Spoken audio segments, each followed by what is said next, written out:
ପିଲାମାନେ ମୁଁ ସ୍ମୃତିରଞ୍ଜନ ମଲ୍ଲିକ ଆପଣମାନଙ୍କ ସହିତ ଆଜି ଗୋଟେ ଭିଡ଼ିଓ ସହିତ ଆପଣଙ୍କ ସାମ୍ନାରେ। ଆଜିର ଭିଡ଼ିଓଟି ବୋଧହୁଏ ଟିକେ ଲମ୍ବା ହେବ, କିନ୍ତୁ ଆପଣମାନଙ୍କ ପାଇଁ ବହୁତ ଗୁରୁତ୍ୱପୂର୍ଣ୍ଣ ରହିବ। କାହିଁକି ଯେ ଏହି ଭିଡ଼ିଓରେ ମୁଁ କହିବାକୁ ଯିବି କିଛି କଥା ଯାହାକି ବର୍ତ୍ତମାନ ଏଇ ଯେଉଁ କୋଭିଡ୍-19 ପ୍ୟାଣ୍ଡେମିକ୍ ଭିତରେ ଚାଲିଛି ପିଲାମାନଙ୍କ ମନରେ। ଯେ ପିଲାମାନେ ଆମେ ଜାଣିଛନ୍ତି 2 ବର୍ଷ ହେଲା ଏଇ କୋଭିଡ୍-19 ସମସ୍ତଙ୍କୁ ବାନ୍ଧି ରଖିଛି ନିଜ ଘରେ। ନା ଅଛି ସ୍କୁଲ, ନା ଅଛି କାହାର ଅଫିସ୍, ନା ଅଛି ଅଲଗା କାହାର କାମ।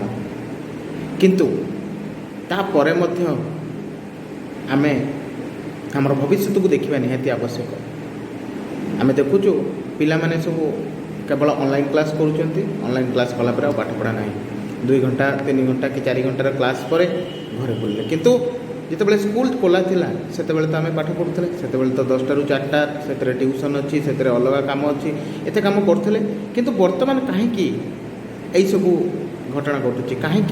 କାହିଁକି ନା ଆମେ ସବୁ ମନରେ ସେଇ ସିରିୟସନେସ୍ଟାକୁ ଆଣିନାହାନ୍ତି ଯେ ମୁଁ ଭବିଷ୍ୟତରେ କ'ଣ କରିବି, ଭବିଷ୍ୟତରେ ଆମକୁ କ'ଣ କରିବାର ଅଛି।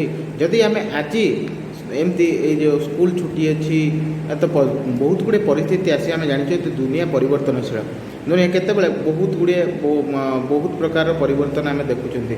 ତେଣୁ ପ୍ରତ୍ୟେକ ପରିସ୍ଥିତି ଆସିବ, ପ୍ରତ୍ୟେକ ପରିସ୍ଥିତିକୁ ଆମକୁ ସାମ୍ନା କରିବାର ଅଛି। ପିଲାମାନେ ତୁମେମାନେ ଭାବୁଥିବ ଯେ ସ୍କୁଲ ତ ଖୋଲା ହେଉନି, ପରୀକ୍ଷା ବି ହେବ ନାହିଁ, ତେଣୁ ଆମେ କାହିଁ ପାଠ ପଢ଼ିବା। କିନ୍ତୁ ତା'ର କୌଣସି ଆବଶ୍ୟକତା ନାହିଁ। ଆମମାନଙ୍କୁ ପାଠ ପଢ଼ିବାର ଆବଶ୍ୟକ କାହିଁକି ନା ଆମର ଯେଉଁ ଜ୍ଞାନଟାକୁ ଆମକୁ ଗ୍ରହଣ କରିବାର ଅଛି। ଆମ ଜ୍ଞାନ ଆମେ ଯଦି ଗ୍ରହଣ କରିବା, ଆମ ଜ୍ଞାନ କେହି ଆମଠୁ ନେଇଯିବେନି। ଆମ ଜ୍ଞାନ ଆମ ପାଖରେ ହିଁ ରହିବ। ତେଣୁ ଆମ ଜ୍ଞାନକୁ ଆମକୁ ବଢ଼େଇବାର ଅଛି। ଆମର ଜ୍ଞାନର ପରିସରକୁ ବଢ଼େଇବାର ଅଛି। କେମିତି? ଯାହାଦ୍ୱାରା କି ଆମେ ପାଠ ପଢ଼ିବା, ପାଠ ପଢ଼ିକି ଆମ ଜ୍ଞାନ ପରିସରକୁ ବଢ଼େଇବା ଦ୍ୱାରା ଯେଉଁ ବର୍ତ୍ତମାନ ତୁମେମାନେ କ୍ଲାସ୍ କରୁଛ, ଅନଲାଇନ୍ କ୍ଲାସ୍ରେ ତୁମକୁ ପାଠ ଦିଆଗଲା। ଯେହେତୁ ଅନଲାଇନ୍ କ୍ଲାସ୍, ତେଣୁ ଅନଲାଇନ୍ କ୍ଲାସ୍ ପରେ ତୁମକୁ ଟିଚର୍ମାନେ ତ ଦେଖୁନାହାନ୍ତି କି ଟିଚର୍ମାନେ ତୁମ ଖାତା ବି ତୁମେ ଫଟୋ ଉଠେଇକି ପଠାଇଦେଲ। ପଠାଇଦେଲା ପରେ ତୁମ ଟିଚର୍ ଦେଖିଲେ କି ନ ଦେଖିଲେ ତା'ର କିଛି ମାନେ ନାହିଁ। କିନ୍ତୁ ଯଦି ଯାହା ବି ପଢ଼େଇଲେ ଆମେ ତାକୁ ଗୋଟେ ପ୍ରପର୍ କପି କରିକି ମେଣ୍ଟେନ୍ କରିବା, ଗୋଟେ ପ୍ରପର୍ କପିରେ ମେଣ୍ଟେନ୍ କରିବା, ତାହେଲେ ଆମ କପି ଆମଠୁ କିଏ ନେଇଯିବ କି? ସେ ଖାତା ଆମଠୁ କିଏ ନେଇଯିବ କି? ସେ ଖାତା ଆମ ପାଖରେ ରହିବ। ଆଉ ଆମେ ଲାଇଫ୍ ଲଙ୍ଗ୍ ସେଇ ଖାତା ଦ୍ୱାରା ହିଁ କିଛି ଗେନ୍ କରିପାରିବା। ସପୋଜ୍ ମୁଁ କହିବି ବର୍ତ୍ତମାନ ଅଷ୍ଟମ ଶ୍ରେଣୀ ଯେଉଁ ପିଲାମାନେ ପାଠ ପଢ଼ୁଛନ୍ତି, ଅଷ୍ଟମ ଶ୍ରେଣୀର ପିଲାମାନଙ୍କ ଦ୍ୱାରା ଯେଉଁ ପାଠଟା ପଢ଼ାଯାଉଛି, ଅଷ୍ଟମ ଶ୍ରେଣୀ କାରିକୁଲମ୍ରେ ଯେଉଁ ପାଠପଢ଼ା ଅଛି ବର୍ତ୍ତମାନ, ଅଷ୍ଟମ ଶ୍ରେଣୀର ପିଲା ଯେଉଁ ପାଠଟା ପଢ଼ିବେ ସେଇଟା ବର୍ତ୍ତମାନ କ'ଣ ହେବ? ଆପଣଙ୍କର ଅଷ୍ଟମ ଶ୍ରେଣୀରେ ଯଦି ତୁମେମାନେ ସେ ଜିନିଷଟାକୁ କ୍ଲିଅର୍ ହେଇଯିବ, ତାହେଲେ ନବମ ଶ୍ରେଣୀରେ ଦରକାର ହେବ, ସେଇଟା 10ମ ଶ୍ରେଣୀରେ ବି ଦରକାର ହେବ। ଆଉ ଯଦି ଆମେ ଏବେ ପାଠ ପଢ଼ିବାନି, ଗୋଟେ ଅଷ୍ଟମ ଶ୍ରେଣୀର ପିଲା କହିବ ହଁ ଅନଲାଇନ୍ କ୍ଲାସ୍ ନାହିଁ, ଆମର ତ 10ମ ପରୀକ୍ଷା ନୁହେଁ, ଆମେ କାହିଁ ପାଠ ପଢ଼ିବୁ? ତା'ର କୌଣସି ଆବଶ୍ୟକ ନାହିଁ। ପିଲାମାନେ, ତୁମକୁ ପାଠ ପଢ଼ିବାର ଅଛି ତୁମ ନିଜ ପାଇଁ। ଯାହା ବି କରିବ ତୁମେ ନିଜେ ହିଁ କରିବ, ଆଉ ଯାହା ବି ହେବ ତୁମ ନିଜର ହିଁ ହେବ। ତେଣୁ ପାଠ ପଢ଼।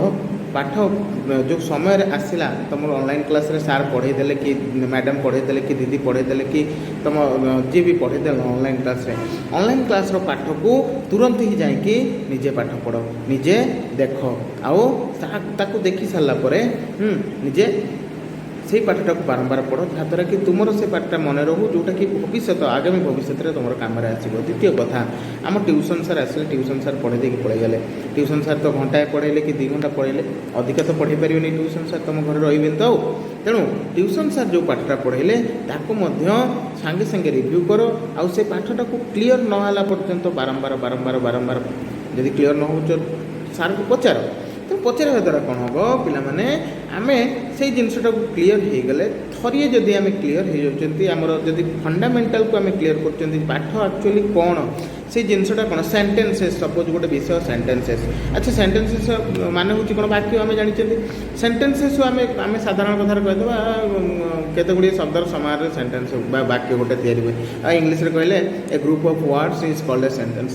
ନା, ଆମେ ସେଟା ଜାଣିଦେଲେ ଖାଲି ଉପରୁ, କିନ୍ତୁ ଯଦି ଭିତରକୁ ଯିବା ତାହେଲେ ସେଣ୍ଟେନ୍ସ ମାନେ ହେଉଛି କେତେ ଗୁଡ଼ିଏ ଶବ୍ଦର ସମାହାର ଯାହା ଗୋଟେ ସାର୍ଥକ ଅର୍ଥ ପ୍ରକାଶ କରେ। ଗୋଟେ ଉଦାହରଣ ଯଦି ଦେଖିବା, ରାମ ଗୋଟିଏ ଭଲ ପିଲା। ରାମ ଗୋଟିଏ ଭଲ ପିଲା ଜାଗାରେ ମୁଁ ଯଦି ରାମ ଭଲ ଗୋଟିଏ ପିଲା, ତ ସେଇଟା କ'ଣ ଠିକ୍ ହେବ? ନା। ତେଣୁ ସେଇ ଜିନିଷଟା ଫଣ୍ଡାମେଣ୍ଟାଲ କ୍ଲିୟର ହେବାର ଅଛି ଯେ ସେଣ୍ଟେନ୍ସେସ୍ର ଅର୍ଥ ହେଉଛି ଗୋଟିଏ ଶବ୍ଦ କିଛି ଗୁଡ଼ିଏ ଶବ୍ଦ ମିଶି ଗୋଟେ ଯଦି ସାର୍ଥକ ଅର୍ଥ ପ୍ରକାଶ କରେ ତାହେଲେ ଆମେ ତାକୁ ସେଣ୍ଟେନ୍ସ ବୋଲି କହିବା ପିଲାମାନେ। ତେଣୁ ତୁମମାନଙ୍କୁ ଏଇ ଭିଡ଼ିଓ ମାଧ୍ୟମରେ ଏତିକି ଖାଲି କହିବାକୁ ଚାହିଁବି ତେଣୁ କୌଣସି ଜିନିଷକୁ ଲାଇଟଲି ନିଅ ନାହିଁ କାହିଁକିନା ପ୍ୟାଣ୍ଡେମିକ୍ ସିଚୁଏସନ୍ ବର୍ତ୍ତମାନ ଚାଲିଛି ଯେ ଏ ସିଚୁଏସନ୍ ଭବିଷ୍ୟତ 5 ବର୍ଷ 7 ବର୍ଷ କି 15 ବର୍ଷ ଧରି ଚାଲିବ ସେଟା କହିହେବ ନାହିଁ। କିନ୍ତୁ ଆମକୁ ଆମର ଜ୍ଞାନ ପରିସର ବଢ଼େଇବାର ଅଛି ନା ନାହିଁ, ଆମକୁ ଦୁନିଆ ବିଷୟରେ ଜାଣିବାର ଅଛି ନା ନାହିଁ। ତୁମେ ଆଜି ପର୍ଯ୍ୟନ୍ତ ଯାହା ବି ଜାଣିଲ ତୁମେ ନିଶ୍ଚିତ ରୂପେ ସେ ପ୍ରଥମ ଶ୍ରେଣୀ ହେଉ କି ଅଷ୍ଟମ ଶ୍ରେଣୀ ହେଉ କି ଦଶମ ଶ୍ରେଣୀ ହେଉ କି +2 first year second year +3 graduation ଯାହା ବି କରିଥାଉ ତେଣୁ ସବୁ ପାଠ ନିଶ୍ଚିତ ଆମକୁ କିଛି ଆମ ସେ ବହି ଆମକୁ ଗୋଟେ ବହୁତ ବଡ଼ ପରିବେଶକୁ ନେଇଯାଏ ଯେଉଁ ପରିବେଶରେ ଆମେ ବହୁତ ଗୁଡ଼ିଏ କଥା ଜାଣନ୍ତି। ତେଣୁ ପିଲାମାନେ ଆଶା କରୁଛି ଏଇ ଭିଡ଼ିଓ ମାଧ୍ୟମରେ କିଛିଟା ତୁମର ମନରେ ଆସିଥିବ ଯେ ପଢ଼ାଟା ଆମ ପାଇଁ ନିହାତି ଦରକାର। ସେ କୋଭିଡ୍-19 ହେଉ କି ଯେକୌଣସି ପ୍ରକାର ମହାମାରୀ ଆସୁ ଆମକୁ ସାମ୍ନା କରିବାର ଅଛି କେମିତି ଆମ କର୍ମ କରିଚାଲିକି। ଛାତ୍ର ଜୀବନର କର୍ମ ହେଉଛି ପାଠ ପଢ଼ିବା ଆଉ ପାଠ ପଢ଼ିକି ଆମର ଯେଉଁ ସରାଉଣ୍ଡିଂ ବା ଆମ ପରିବେଶକୁ ବଢ଼େଇବା ସେଇଟା ହେଉଛି ଗୋଟେ ଛାତ୍ର ଜୀବନର ଧର୍ମ। ତା ନୁହେଁ କି ଛାତ୍ର ଜୀବନର ଧର୍ମ ବର୍ତ୍ତମାନ ଅନଲାଇନ୍ କ୍ଲାସ୍ ଦେଇଦେଲେ ଆମେ ମୋବାଇଲ ଧରିବା, ମୋବାଇଲରେ ବସିକି ଗେମ୍ ଖେଳିବା, ସେ ସାଙ୍ଗମାନଙ୍କ ସହିତ ଚାଟିଂ କରିବା, ତାର କୌଣସି ଆବଶ୍ୟକତା ନାହିଁ। ବର୍ତ୍ତମାନ ଭବିଷ୍ୟତ ବହୁତ ପଡ଼ିଛି, ଭବିଷ୍ୟତ ବହୁତ ଲମ୍ବା। ତୁମର ଭବିଷ୍ୟତରେ ଯାଇକି କେତେ ମୋବାଇଲ ଖେଳୁଛ ଖେଳ, କେତେ ମୋବାଇଲରେ ସାଙ୍ଗମାନଙ୍କ ସହିତ ଚାଟିଂ କରୁଛ କର, କିନ୍ତୁ ବର୍ତ୍ତମାନ ପାଠ ଉପରେ ଧ୍ୟାନ ଦିଅ, ପାଠ ପଢ଼। ତେଣୁ ଆଶା କରୁଛି ପିଲାମାନେ ଭିଡ଼ିଓଟି ତୁମ ପାଇଁ ବହୁତ କିଛି ପରିମାଣର ଲାଭଦାୟକ ହେବ। ତେଣୁ ପୁଣି ଥରେ ଆଉ ଥରେ ଆମେ ଭେଟ ହେବା ନେକ୍ସଟ ପର ଭିଡ଼ିଓରେ। ସେ ପର୍ଯ୍ୟନ୍ତ ବିଦାୟ ଦିଅ। Thank you.